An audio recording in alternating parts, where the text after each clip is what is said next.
Hello guys, हमने एक novel start किया था द हाउसमेड सीक्रेट, जो कि लिखा है फरीदा मैकफेरन ने। और आज हम स्टार्ट करने जा रहे हैं इसका चैप्टर 15। लेकिन चैप्टर स्टार्ट करने से पहले मेरी एक रिक्वेस्ट है कि अगर आपको हमारी वीडियोस पसंद आई तो kindly like share and subscribe जरूर कीजिए। तो चलिए शुरू करते हैं। मिली।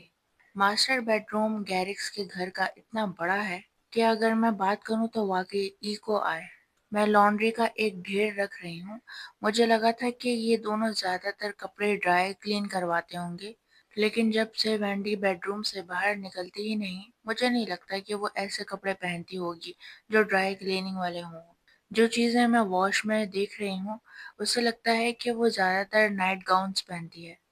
इस वक्त मैं एक delicate white night gown fold कर रही हूँ जिसके कॉलर पर लेस लगी है, और ये वैंडी की हाइट देखकर लगता है कि उसके एंकल्स तक आता होगा, जैसे कि उस एक अधूरी मुलाकात में मैंने देखा था।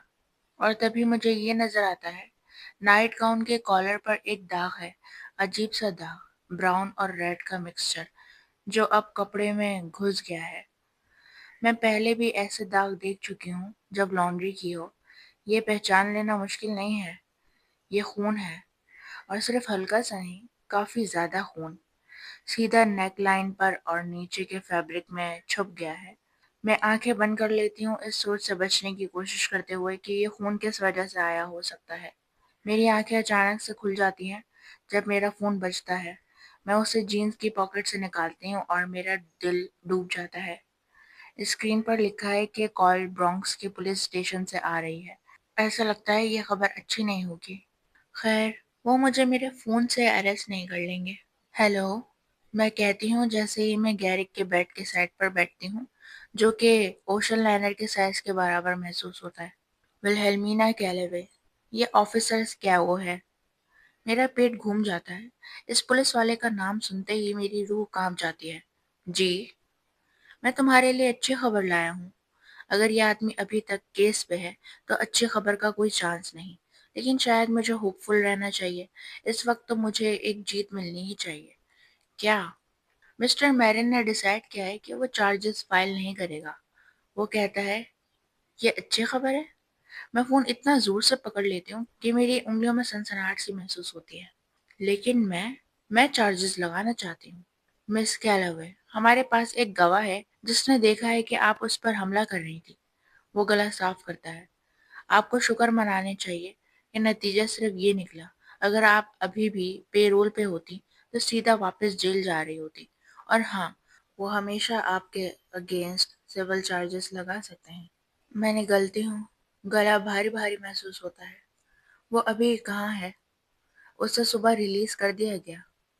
आप लोगों ने उसे जेल से रिलीज किया सुबह? स्कैवो आ भरता है। नहीं, वो कभी गिरफ्तार नहीं हुआ था। उसे हॉस्पिटल सुबह डिस्चार्ज किया गया। इसका मतलब है कि वो आज रात वापस अपार्टमेंट बिल्डिंग में होगा, और इसका मतलब है कि मैं कभी वहां वापस नहीं जा सकती। सुनो लेडी, उसका वो कहता है, इस दफा तुम बच गई हो, लेकिन तुम्हें किसी साइकाइट्रिस्ट को दिखाना चाहिए। अपने गुस्से पर काबू पाओ वरना सीधा जेल वापस जाओगी। मशवरा देने का शुक्रिया, मैं अपना दांतों के दरमियान से कहती हूँ। जैसे ही मैं कॉल काटती हूँ, मेरी नज़र उठती है और मुझे महसूस होता है कि मैं मास्टर बेडरूम में अकेली नहीं हूँ। बेडरूम के दूसरे कोने में दरवाजे के पास डॉगलास गैरिक खड़ा है, अरमानी का सूट पहने हुए, रेड पावर टाई लगाए, और उसके घने डार्क ब्राउन बाल यूजुअल की तरह स्लिक्ड बैक हैं। मुझे सोचना पड़ता है कि इसने कितनी बात सुनी होगी। ऑफ कोर्स, सिर्फ तभी मसला होगा अगर उसने स्कैबू की बात सुनी हो। हेलो मिली, वो कहता है। मैं जल्दी से उठकर खड़ी होती हूँ और अपना फ़ोन जीन्स की पॉकेट में रख लेती हूँ। हाय, सॉरी, मैं बस लॉन्ड्री कर रही थी। वो मेरी बात को झुठलाने की कोशिश नहीं करता कि मैं फ़ोन पे थी, बल्कि वो आराम से रूम के अंदर चला आता है, अपनी रेड टाई को थंब से धीरे धीरे लूजन करता है, अपना जैकेट उतार कर ड्रेसर के पर फेंक देता है। तो वो कहता है। मैं उसकी तरफ खामोशी से देखती हूँ। क्या तुम मेरा जैकेट यहाँ ड्रेसर पर ऐसे ही छोड़ने वाली हो? मुझे एक सेकंड लगता है समझने में कि वो क्या चाहता है। उसका क्लोजेट हमसे सिर्फ 6 फुट दूर है, और वो आराम से अपना जैकेट खुद भी लटका सकता था, लेकिन उसने मुझे दे दिया है। ठीक है, یہ میرا کام بھی ہے، لیکن اس کے لہجے میں کچھ ایسی بات ہے جو مجھے بے چین کر دیتی ہے۔ میں یہ بات روز زیادہ محسوس کر رہی ہوں جب بھی اس سے بات ہوتی ہے۔ آئی ایم سو سوری، میں ہلکی سی آواز میں کہتی ہوں۔ میں وہ لٹکا دیتی ہوں۔ ڈاگلاس گیرک مجھے دیکھتا ہے جب میں اس کا جیکٹ سنبھال رہی ہوں، جیسے ہر حرکت کو گھور کے دیکھ رہا ہو۔ میں نے کل ہی اسے گوگل پہ سرچ کیا تھا، لیکن اس کے بارے میں زیادہ کچھ نہیں ملا، ایک ڈھنگ کی فوٹو تک نہیں۔ لگتا ہے کہ وہ بہت پرائیویٹ انسان ہے۔ میں صرف یہ جان پائی ہوں کہ وہ کوائن اسٹاک نام کی ایک بڑی کمپنی کا CEO ہے۔ جیسے براک نے کہا تھا، کہا جاتا ہے کہ وہ ایک ٹیک جینیس ہے جس کا بنایا ہوا سافٹ ویئر لگ بھگ ہر بینک میں استعمال ہوتا ہے۔ براک نے کہا تھا کہ وہ اچھا بندہ لگتا ہے، لیکن کسی کے ساتھ صرف بزنس ڈیلنگ سے تم اسے واقعی نہیں جان سکتے۔ ڈوگلاس ایسے لگتا ہے جیسے وہ ضرورت پڑنے پر اپنی چارم کو فل والیوم پہ چلا دیتا ہو۔ کیا تم شادی شدہ ہو؟ ڈوگلاس پوچھتا ہے۔